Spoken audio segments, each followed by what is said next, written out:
اہم ہے۔ انا اعطینا کل کوثر، میرا حبیب ہم نے تجھے کوثر عطا کیا۔ کوثر سے جو مراد لیں، حوض کوثر مراد لیں، خیر کثیر مراد لیں، اولاد کثیر مراد لیں، جو بھی مراد لیں، اس کی دلیل خود آیت بتا رہی، آیت کے اندر موجود ہے کہ اس کوثر سے مراد کیا ہے۔ کوثر سے مراد حوض کوثر ہے، یا کوثر سے مراد خیر کثیر ہے، یا کوثر سے مراد اولاد کثیر ہے۔ خالق اکبر نے اپنے حبیب کو بیٹے بھی عطا کیے اور پے در پے بیٹے اٹھا لیے۔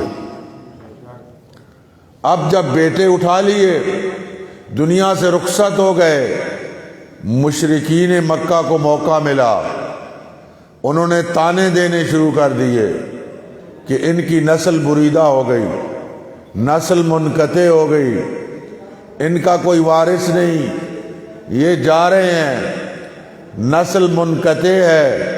پیغمبر خاتم نے باتیں سنی، حضور پہ بھی اثر ہونا تھا ان باتوں کو۔ ادھر سے یہ باتیں ہوئیں کہ اولاد نرینہ خدا نے اٹھا لی، پیچھے کوئی اولاد ہے نہیں، یہ دنیا سے جائیں گے، سلسلہ ختم ہو جائے گا، کوئی نسل نہیں ہوگی۔ خالق اکبر نے فرمایا میرا حبیب تو پریشان نہ ہو، انا اعطینا کل کوثر، ہم نے تجھے کوثر عطا کیا جو دیکھنے میں ایک ہوگی، کائنات میں ہر جگہ اس کی اولاد ہوگی۔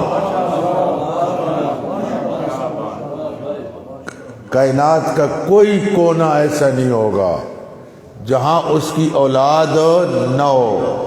ہم نے تجھے اولاد کثیر عطا کی، اب کیا کر، ہم نے تجھے کوثر کا تحفہ دیا، ہم نے تجھے کوثر عطا کیا، اب اس کے شکریے میں فصل لربک، اپنے رب کا شکریہ ادا کر، نماز پڑھ، ونحر اور قربانی دے، اور یاد رکھ ان شانئک ھو الابتر، میرا حبیب تیری نسل منقطع نہیں، تیرا دشمن ابتر ہے، تیرا دشمن نسل بریدہ ہے۔ اور بنا بر حقائق واقعات اگر آج دیکھیں، وہ جن کے درجنوں اولاد نرینہ تھی، ایک دو نہیں درجنوں اولاد نرینہ تھی، آج مجھے بتائیں ابو جہل کی نسل کہاں ہے، ابو لہب کی نسل کہاں ہے، ابو سفیان کی نسل کہاں ہے؟ دنیا کے جس کونے میں جائیں، جس بر اعظم میں جائیں، جہاں بھی جائیں گے آپ کو اولاد زہرا ملے گی، اولاد پیغمبر آپ کو ملے گی۔ دنیا کا کوئی کونا ایسا نہیں۔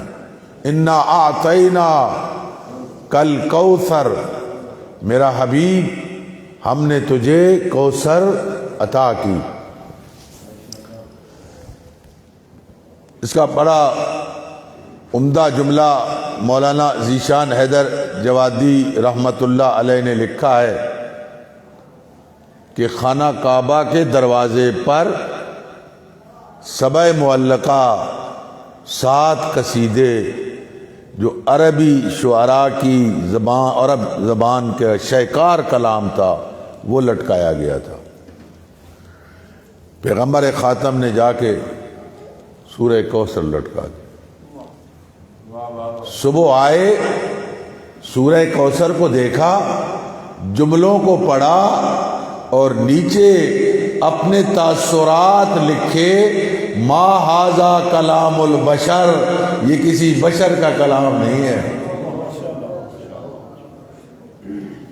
علامہ ذیشان حیدر جوادی لکھتے ہیں اگر سورہ توحید لکھ دی جاتی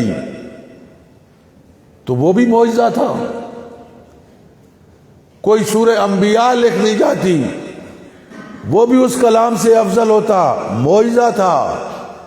پیغمبر اکرم نے سورہ کوثر کا انتخاب کیوں کیا؟ سورہ توحید کا کیوں نہیں انتخاب کیا؟ سورہ محمد کا کیوں نہیں انتخاب کیا؟ ابراہیم و نوح کا کیوں نہیں انتخاب کیا؟ سورہ کوثر کا کیوں انتخاب کیا؟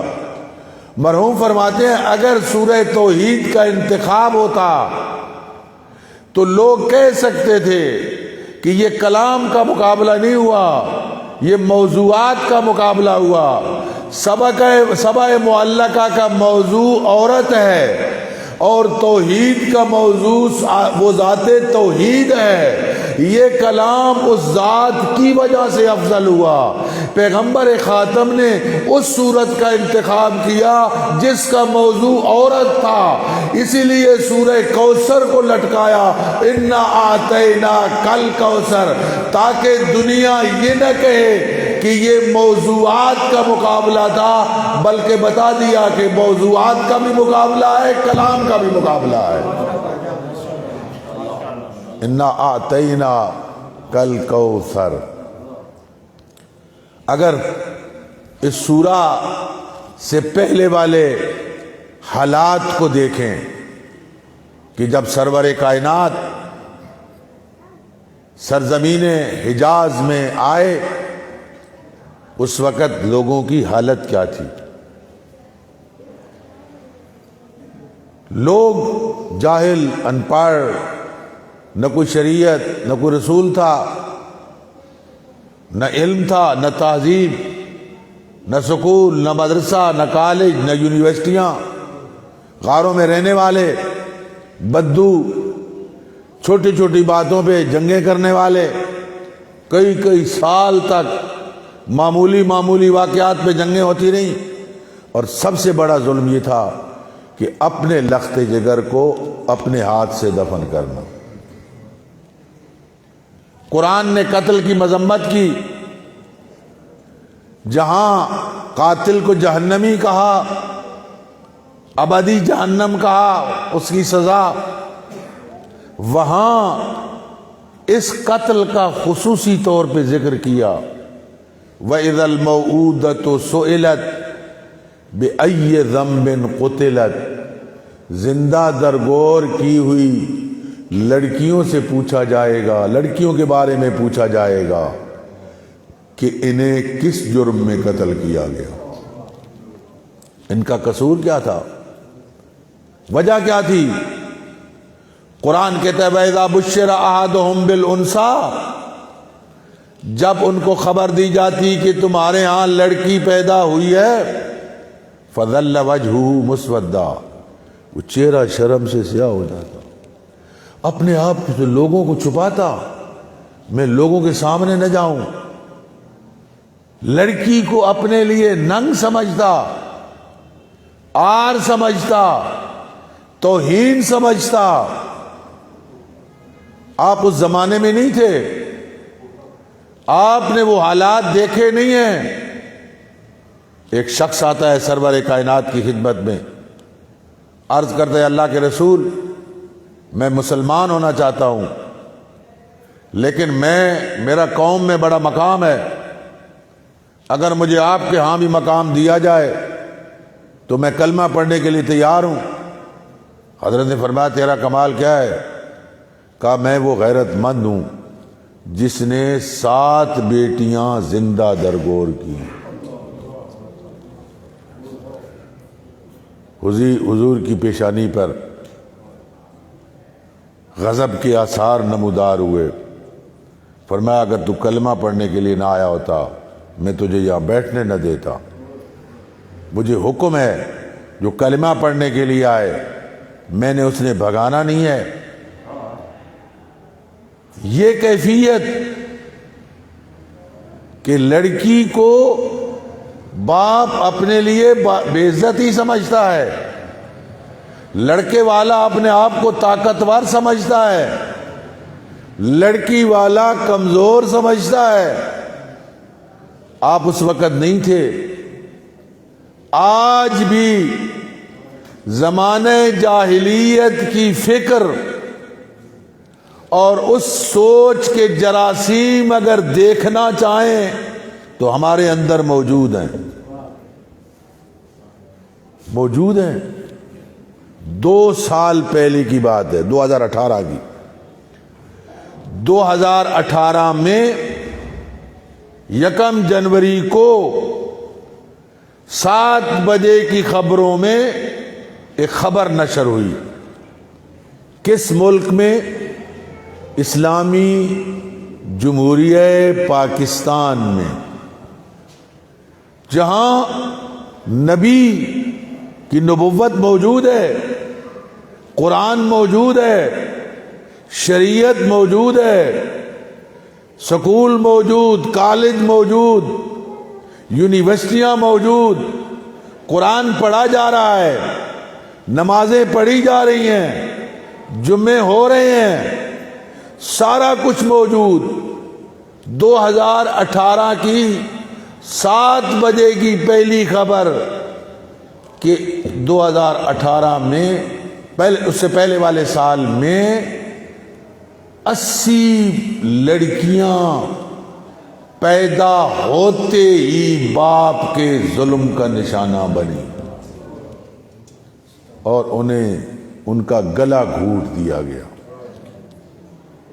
80 لڑکیاں اس دور میں، تعلیم یافتہ دور میں. وہ تو بدو تھے، ان کے پاس تو علم نہیں تھا، نہ کوئی شریعت تھی. وہ لڑکی کو ننگوار سمجھتے تھے. اور آج بھی اگر کسی کے گھر 3 لڑکیاں پے در پے پیدا ہو جائیں، ماں باپ پہ کوئی اثر ہو یا نہ ہو، محلے کی بوڑھی عورتوں کو زیادہ فکر ہوتی ہے. وہ کہیں گی بڑا بد نصیب ہے، مقدر ہار گیا، 3 بچیاں ہو گئیں.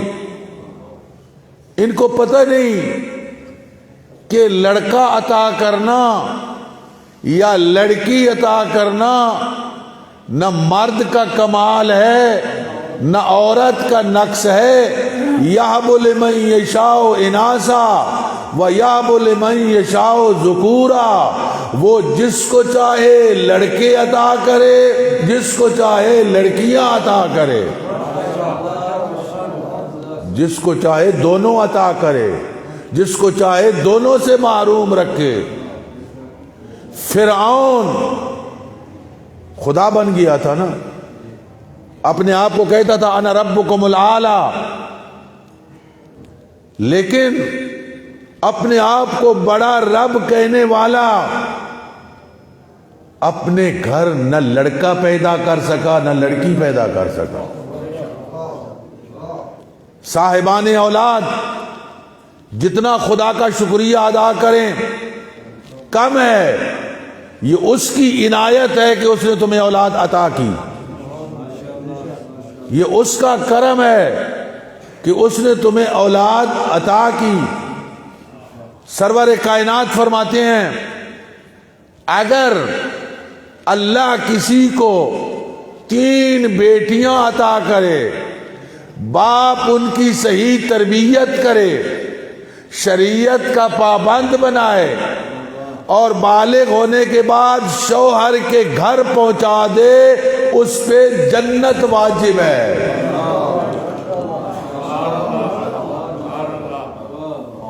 اس پہ جنت واجب ہے. سائل نے عرض کیا یا رسول اللہ 3 بچیاں؟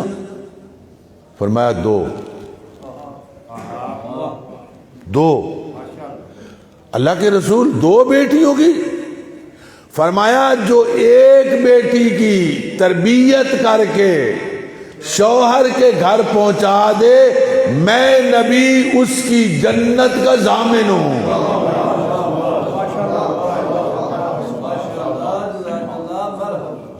میں اس کا ضامن ہوں. لوگ لڑکی کو ننگوار سمجھ رہے تھے. اور لڑکی والا اپنے آپ کو کمزور سمجھ رہا تھا، خالق اکبر قرآن میں لڑکیوں کی فضیلت میں 10 آیتیں نازل کر دیتا، کر سکتا تھا، لیکن خالق اکبر نے اتنا حسین عمل کیا کہ ان کا منہ ہمیشہ کے لیے بند کیا اور ایسا جواب دیا کہ جب لڑکی والا اپنے آپ کو کمزور سمجھ رہا تھا، خالق اکبر نے اپنے حبیب کے گھر میں لڑکی پیدا کر کے بتایا اگر لڑکی والا کمزور ہوتا تو میں اپنے حبیب کے گھر لڑکی کیوں پیدا کرتا، میں اپنے حبیب کے گھر کیوں لڑکی پیدا کرتا۔ اور لڑکی بھی عام لڑکی نہیں، عام خاتون نہیں، اپنا ایک عظیم مقام اس معصومہ ترمذی اہل سنت کے عالم ہیں، وہ لکھتے ہیں بیٹی کتنی عظمتوں کی مالک ہے۔ میں اس سے پہلے ایک اور روایت عرض کر کے پھر یہ روایت عرض کرتا ہوں۔ پیغمبر خاتم کو حکم ہوا کہ 40 دن گھر سے باہر فلاں مقام غار میں رہو اور اللہ کی عبادت کرو، اور یہی حکم خدیجۃ الکبریٰ کو ہوا، 40 دن عبادت کرنے کا۔ یہ آپ سنتے ہیں نا کہ حضرت موسیٰ علیہ السلام کو اللہ نے کوطور پر 40 دنوں کے لیے بلایا تھا۔ اللہ جب کوئی عظیم منصب اور ذمہ داری دینا چاہتا ہے پہلے ریاضت کا حکم دیتا ہے۔ 40 دن کوطور پہ گئے، پیغمبر خاتم 40 دن عبادت کی۔ حضرت خدیجہ نے بھی، جبریل نازل ہوئے، جبریل نے جنت کا ایک پھل دیا، یا معراج پہ گئے تو جنت کا پھل ملا، پیغمبر خاتم وہ لے کے آئے، اس پھل کے 2 حصے کیے، آدھا خود کھایا، آدھا جناب خدیجہ کو کھلایا۔ خود کھانے کے بعد اب کیا ہوا؟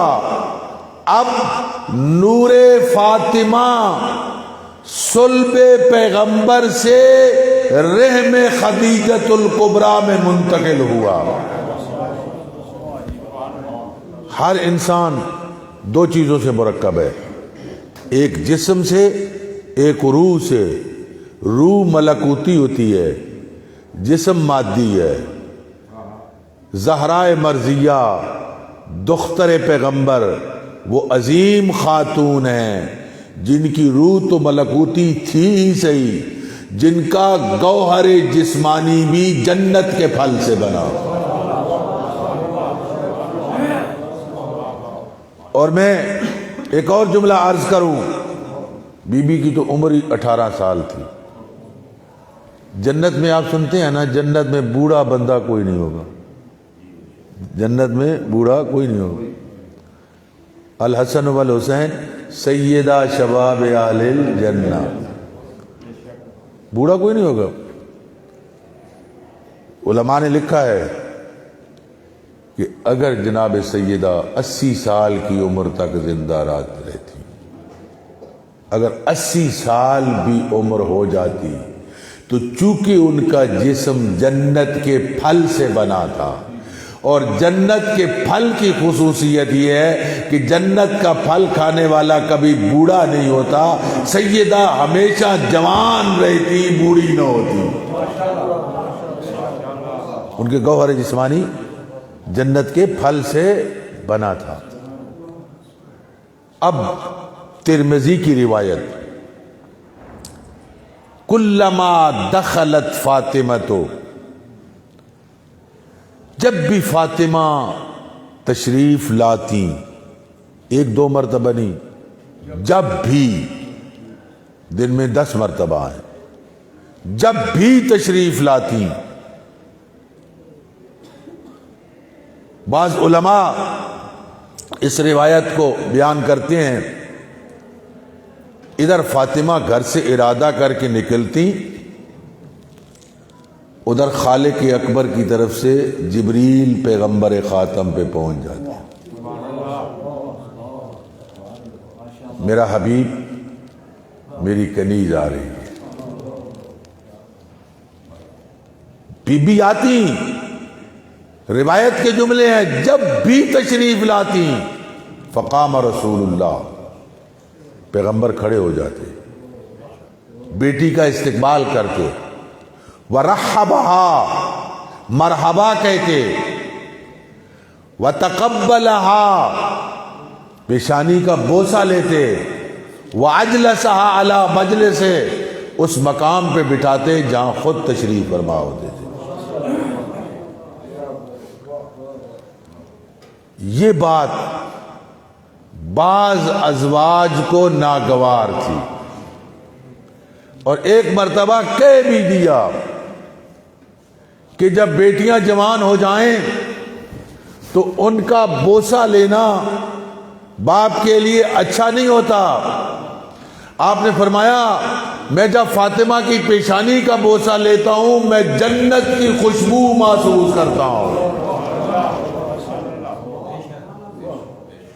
جنت کی خوشبو محسوس کرتا ہوں. کیوں؟ گوہر جسمانی جنت کے پھل سے بنا تھا. خواتین میں، مردوں میں اہل بیت میں ہے، بعض روایات ہیں، مولا امیر کے بارے میں بھی ہیں، امام حسین علیہ السلام کے بارے میں، کہ جب حضرت خدیجۃ الکبریٰ ملیکۃ العرب کی شادی ہوئی پیغمبر خاتم سے،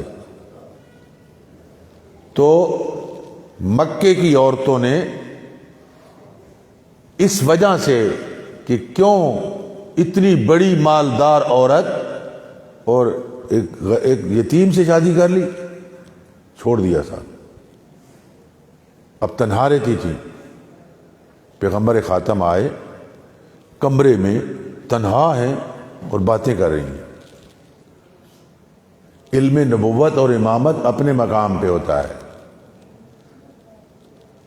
بسا اوقات سوال اس لیے ہوتا ہے کہ اس کی مخاطب کی فضیلت کو بتایا جائے لوگوں، اس کے اظہار کے لیے. حضور نے پوچھا، فاطمہ خدیجہ کس سے باتیں کر رہی ہو؟ کہا، اللہ کے رسول، جو مولود میرے شکم میں ہے، جب میں تنہا ہوتی ہوں تو وہ مجھ سے مانوس ہوتا ہے، مجھ سے باتیں کرتا ہے. پیغمبر خاتم نے فرمایا، خدیجہ جانتی ہو یہ کون ہے؟ خدیجہ یہ بیٹی ہے اور اللہ نے اس کو عظمت عطا کی ہے، یہ 11 اماموں کی ماں ہوگی. محمد والے محمد پرانتار صلوات.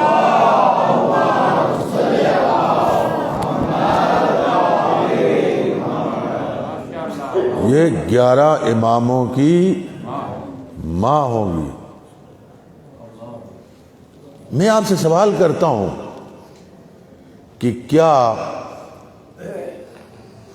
بیٹی آئے، باپ کھڑا ہو جائے، کیا یہ سنت پیغمبر بنا کہ ہر باپ کو حکم ہوا؟ اس کا مطلب یہ ہے، یہ کھڑا ہونا یہ باپ اور بیٹی کے رشتے کی بنا پہ نہیں تھا. اگر رشتے کی بنا پہ ہوتا تو ہر باپ کے لیے حکم ہوتا. یہ کیا ہے؟ یہ 2 الہی منصبدار الہی عہدوں پہ فائز ہیں. ایک عالمین کے لیے رحمت ہے، انبیاء کا سردار ہے، ساری کائنات سے افضل ہے، اللہ کا آخری نبی اور نمائندہ ہے، سامنے جو آنے والی شخصیت ہے وہ عالم نسواں کی سردار ہے، سیدۃ نساء العالمین۔ جبریل اللہ کا حکم لے کے آتے، اے میرا حبیب، اے سید الانبیاء والمرسلین، میری کنیز جو عالمین کی عورتوں کی سردار ہے وہ آ رہی ہے، اس کے احترام کے لیے کھڑے ہوں۔ ایک منصبدار کا احترام کر رہا ہے، اور یہ امر الہی اور حکم الہی تھا جس کو ادا کیا جا رہا ہے۔ پیغمبر خاتم کوئی اپنی طرف سے نہیں، بلکہ جب لوگ آنے لگے سرمایہ دار رشتے کے لیے تو ایک جملے سے سب کو رد کیا، امرها عند ربنا یا عند ربها، فرمایا فاطمہ کا معاملہ میرے ہاتھ میں نہیں ہے، فاطمہ کے رب کے ہاتھ میں ہے۔ وہ جو فیصلہ کرے گا، وہ جو فیصلہ کرے گا، میرے رب نے یہ فیصلہ کرنا ہے، میں نے نہیں کرنا۔ پیغمبر خاتم عالمین کے لیے رحمت، پیغمبر کا اسوہ، مردوں کے لیے بھی حجت، عورتوں کے لیے بھی حجت، شریعت لے کے آئے، شریعت کے احکام بتائے، نماز کی فضیلت بتائی، فرمایا نماز اس طرح پڑھو جس طرح مجھے پڑھتے ہوئے دیکھو، وضو اس طرح کرو جس طرح میں کر رہا ہوں، حج اس طرح کرو جس طرح میں کر رہا ہوں۔ باپ کے لیے بتایا کہ باپ اولاد کی تربیت کس انداز سے کرے، پھر کر کے بتائی۔ شوہر کو بتایا اس کا سلوک کیا ہونا چاہیے اپنی بیوی کے ساتھ، پھر شوہر بن کے بیویوں کے ساتھ سلوک کر کے بتایا، اور فرمایا بیٹا اپنے باپ سے کیا سلوک کرے۔ مردوں کے لیے پیغمبر کے افعال بھی موجود تھے، پیغمبر کے اقوال بھی موجود تھے، سیرت بھی موجود تھی، فرامین بھی موجود تھے۔ خواتین کے لیے اقوال تو موجود تھے کہ بیٹی کو باپ کے ساتھ کیا سلوک کرنا چاہیے، بیوی کو شوہر کے ساتھ کیا سلوک کرنا چاہیے، ماں کو اولاد کی تربیت کیسے کرنی چاہیے۔ لیکن پیغمبر بیٹی بن کے، زوجہ بن کے، ماں بن کے بتا نہیں سکتے تھے۔ اس خلا کو پر کیا خالق اکبر نے، آپ کو ایک معصومہ بیٹی عطا کی، اور اپنے حبیب سے فرمایا میرا حبیب تو بیٹی کے احکام بتا، فاطمہ بیٹی بن کے بتائے گی۔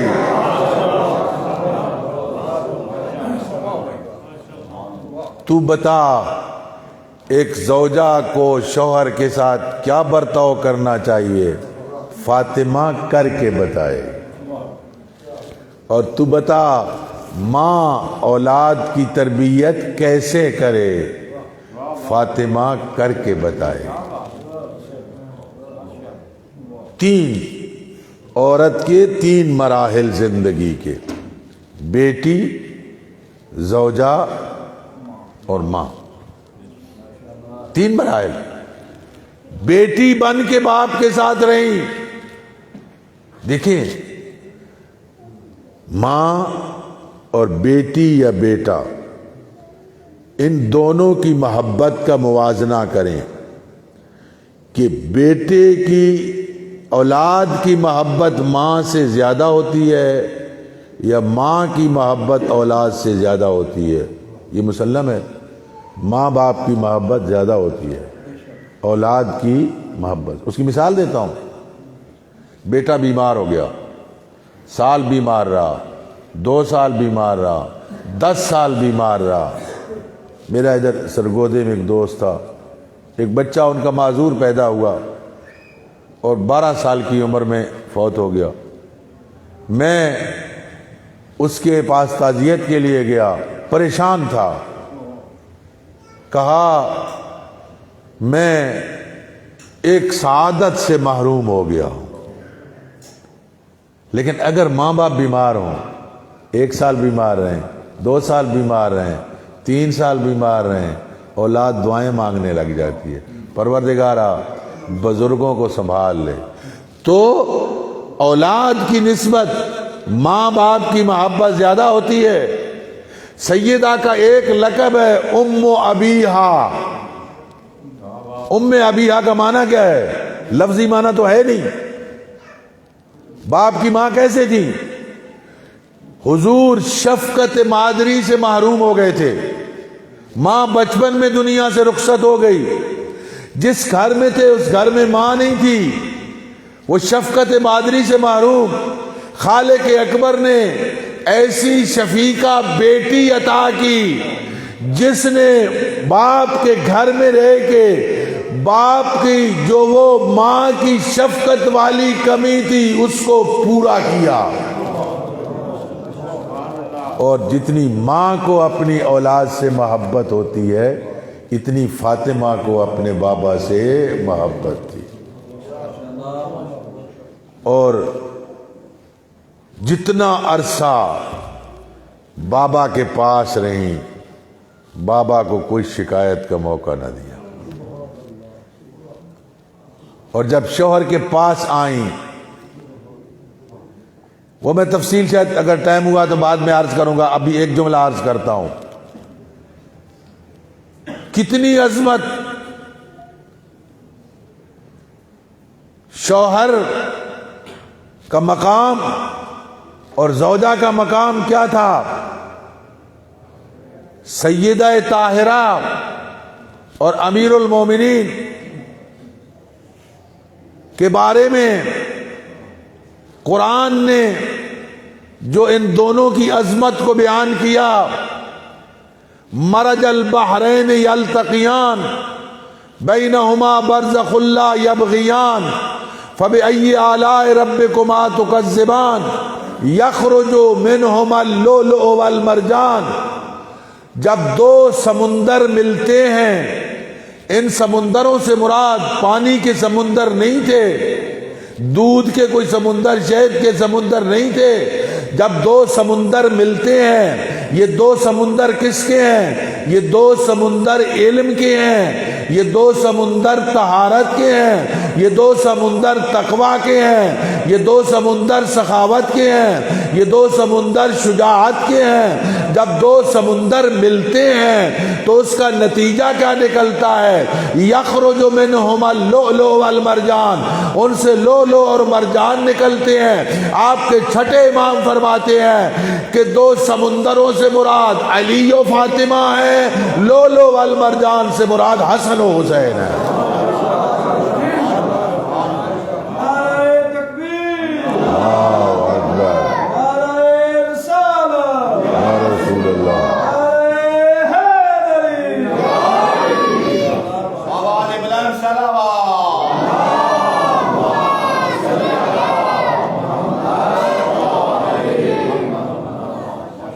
میرا سلام ہو اس کچے گھر کو، کنکریٹ سے نہیں بنا ہوا تھا، ماربل نہیں لگا ہوا تھا، ٹائلیں نہیں لگی ہوئی تھی، مٹی اور گارے کا، پتھروں کا گھر، کچا گھر۔ میرا سلام ہو اس کچے گھر کو جس گھر جیسا کائنات میں کوئی گھر نہ تھا،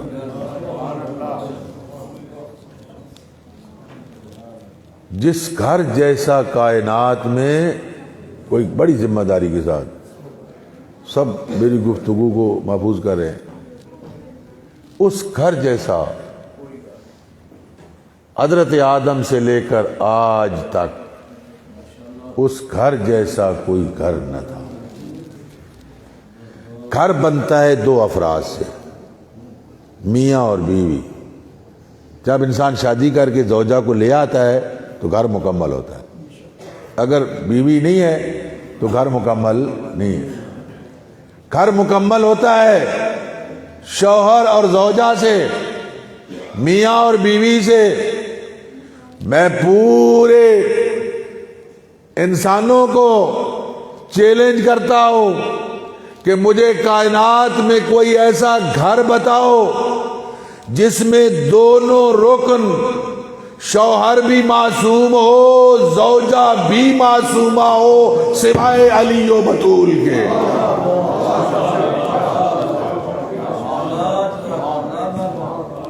اور محمد والے محمد بلند کا صلوات.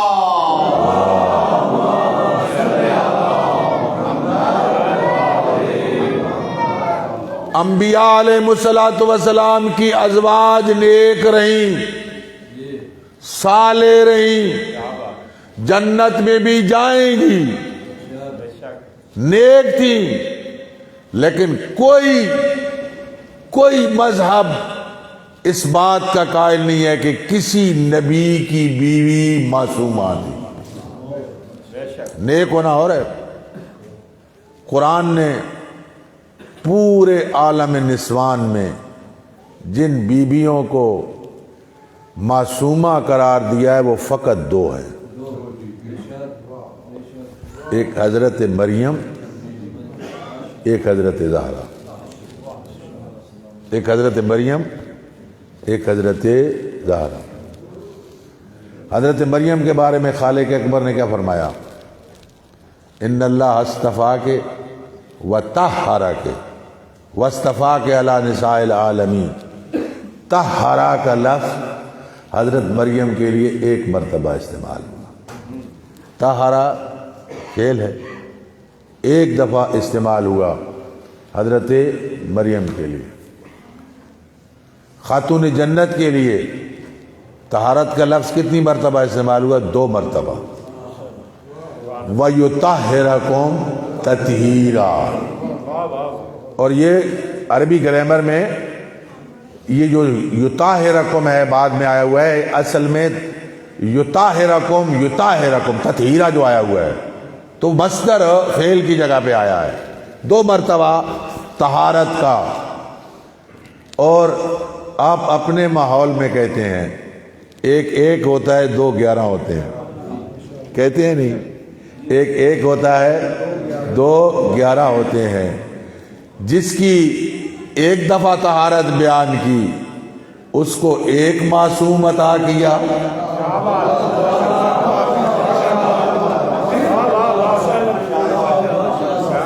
جس کی ایک دفعہ طہارت بیان کی، علامہ اقبال نے بھی کہا ہے جس کی ایک دفعہ طہارت بیان کی ان کو عیسیٰ بیٹا عطا کیا ہے، اور جن کی 2 مرتبہ طہارت بیان کی اس کی نسل سے 11 امام معصوم پیدا کیے.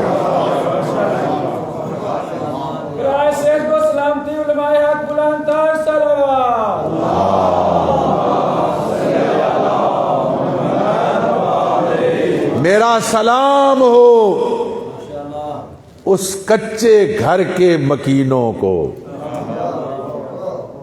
جس میں باپ بھی معصوم، ماں بھی معصومہ، ان سے پیدا ہونے والی اولاد بھی محفوظ عن الخطا. بیٹے معصوم، بیٹیاں محفوظ عن الخطا. اتنا عظیم گھر، اور اس دروازے کو چھوڑ دیں ہم جس میں باپ بھی معصوم، ماں بھی معصومہ.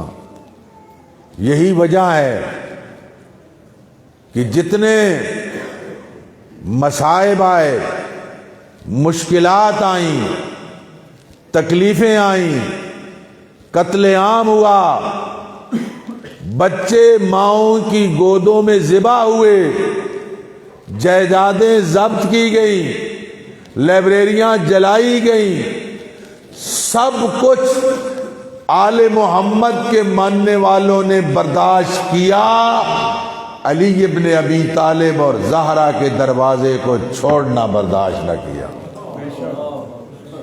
اسی کچے مکان، اسی دروازے کے ساتھ وابستہ رہے۔ کون سا دروازہ؟ جس دروازے پہ آ کے فرشتے رک جاتے تھے۔ نبی خاتم 6 مہینے تک آیت تطہیر کی تلاوت کھڑے ہو کے کرتے اسی دروازے پر۔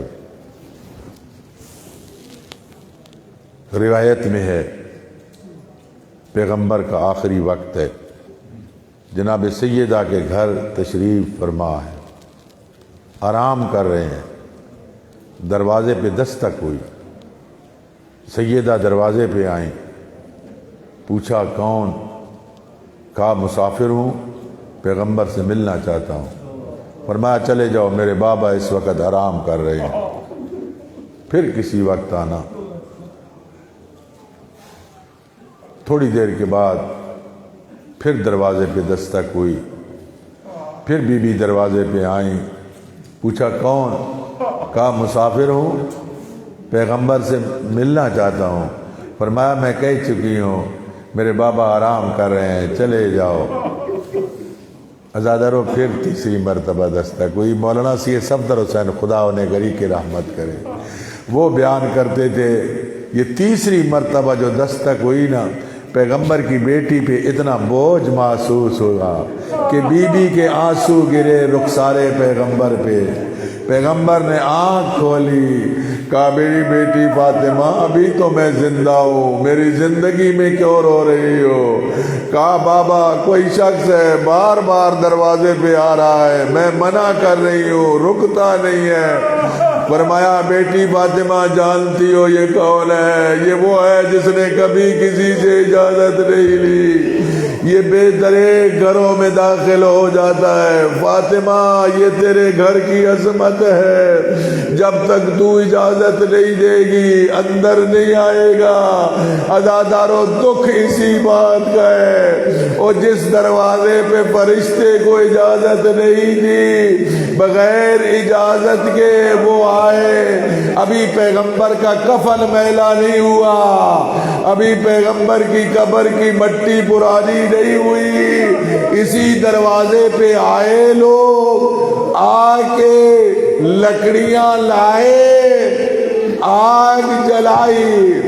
بعض مورخین نے لکھا ہے آگ نہیں جلائی گئی، دھمکی دی گئی کہ اگر علی کو باہر نہ نکالا تو ہم اس گھر کو جلا دیں گے۔ میں کہتا ہوں اے تاریخ الخلفاء والا، مجھے یہ تو بتا یہ دھمکی کس کو دی جا رہی ہے، اور جس کو دھمکی دی جا رہی ہے وہ کون ہے؟ روایت کے جملے ہیں دروازے کو آگ لگی، دروازے کو دھکا دیا گیا، ادھر جلتا ہوا دروازہ، ادھر پتھروں کی دیوار، درمیان میں پیغمبر کی بیٹی کی چیخ آئی، یا فضا سلدینی، اما فضا مجھے سہارا دو، میرا محسن شہید ہو گیا ہے، اما فضا میری پسلیاں ٹوٹ گئی ہے، مجھے آؤ سہارا دو۔ جناب فضا نے سہارا دیا، جناب فضا نے سہارا دیا۔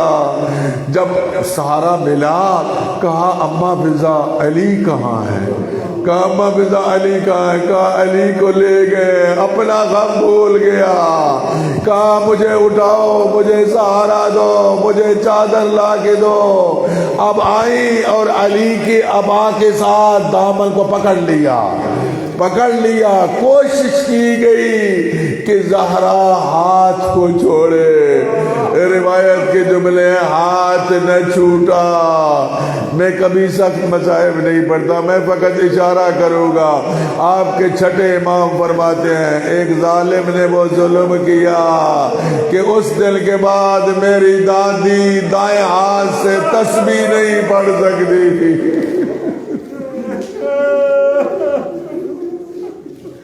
18 سال کی عمر, مرد ہو یا عورت, عین جوانی کی عمر ہے. وہ چاہتا ہے میں راحت و آرام کی زندگی گزاروں. پتہ نہیں پیغمبر کی بیٹی پہ کتنے مصائب ڈھائے گئے. بابا کی قبر پہ آ کے بیٹھتی ہیں, ہاتھ رکھ کے کہتی ہیں او قبر میں سو جانے والے بابا, او مٹی میں سو جانے والے بابا, صبت علیہ مصائب لو انہا صبت علی الایام سرنا لیالیا. او بابا جو تیری بیٹی پہ مصائب آئے ہیں روشن دلوں میں آتے, تاریک راتوں میں تبدیل ہو جاتے. مجھے بتاؤ آپ کے اس شہر میں کوئی غریب ترین بندہ ہو, بڑا مسکین بندہ ہو, غریب بندہ ہو, وہ دنیا سے رخصت ہو جائے, اس کی ایک ہی بیٹی ہو, بیٹی بابا کے غم میں روئے, محلے والے آ کے کہیں بابا کے رونے کا وقت مقرر کرو, یا دن کو رو یا رات کو رو. علی ابن ابی طالب کے پاس ایک وفد آیا, یا علی زہرا سے کہو رونے کا ٹائم مقرر کرے, یا دن کو روئیں یا رات کو روئیں تاکہ ہم آرام کر سکیں. میں آپ سے پوچھتا ہوں زہرا کی آواز غیر محرم کے کانوں میں تو پہنچتی نہ تھی, زہرا بلند آواز سے تو روتی نہ تھی, وجہ کیا تھی؟ روایت کے جملے ہیں جب زہرا بابا کے غم میں روتی تھی فقط فاطمہ نہ روتی تھی, پورا مدینہ روتا تھا, مدینے کے در و دیوار ہل جاتے تھے. مولا امیر نے کہا جاؤ تمہاری درخواست منظور. پھر آئے, یا علی اگر فاطمہ سے کہو اگر بابا کے غم میں رونا ہے نا یہاں نہ روئیں, شہر سے باہر جا کے روئے. مولانا سید صفدر حسین فرماتے تھے ایک جال کا درخت تھا, علی ابن ابی طالب نے اس کا پردہ بنایا, یا وہ بیت الحزن اسے تعبیر کرے. اب سیدہ صبح روشنی پھیلتے سے پہلے جاتی حسن و حسین کو لے کے اس درخت کے نیچے بیٹھ کے سارا دل بابا کے غم میں روتی, اور جب رات ہو جاتی واپس آ جاتی. عزادارو ایک دن فاطمہ گئی اور جلدی واپس آ گئی. مولا امیر نے پوچھا دختر پیغمبر آپ جلدی واپس کیوں آ گئے ہو؟ کہا یا علی میرے رونے کے لیے جو درخت مقرر کیا تھا رات کو کسی نے وہ درخت بھی کاٹ دیا ہے.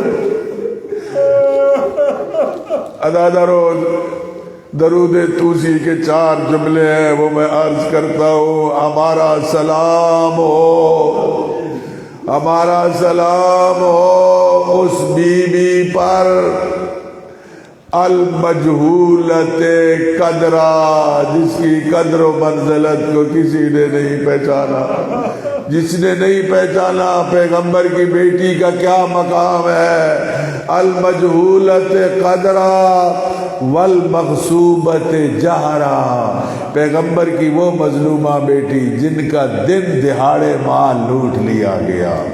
والمدفونۃ سرا, ہر کوئی دن کی روشنی میں دفن ہوتا ہے. پیغمبر کی بیٹی ہے, کہا یا علی مجھے رات کی تاریکی میں دفن کرنا. والمدفونۃ سرا والمخفیۃ قبرا, یا علی میرے دفن کرنے کے بعد میری قبر کے نشان مٹا دینا. میں کہتا ہوں آپ زیارت پہ گئے ہیں, سید الشہداء کی زیارت پڑھی ہوگی, امام رضا غریب الغرباء کی زیارت پڑھی ہوگی, امیر المومنین کی زیارت پڑھی ہوگی, ہر امام کی زیارت آپ نے ایک جگہ پہ پڑھی ہوگی. اور حسین کی ماں وہ مظلومہ ہے جس کی قبر کا آج تک کوئی پتہ نہیں, جنت البقیع میں ہے، ممبر کے ساتھ ہے، حجرے میں ہے۔ آپ امام رضا کو کہتے ہیں یا غریب الغرباء۔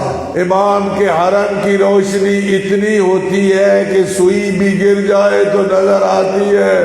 میں کہتا ہوں جنت البقیع میں کبھی رات کے وقت جائیں اور دیکھیں پیغمبر کی بیٹی کی قبر پہ کیا کوئی دیا بھی جل رہا ہے یا نہیں۔ غریب الغرباء تو سیدہ طاہرہ ہے۔ الا لعنۃ اللہ علی القوم الظالمین وسيعلم الذين ظلموا أي منقلب ينقلبون۔ نسألك وندعوك باسمك العظيم الأعز الأجل الأكرم بك يا الله يا الله يا الله يا الله يا الله يا رحمن يا رحيم يا مقلب القلوب ثبت قلوبنا على دينك يا مدبر الليل والنهار يا محول الحول والأحوال حول حالنا إلى أحسن الحال۔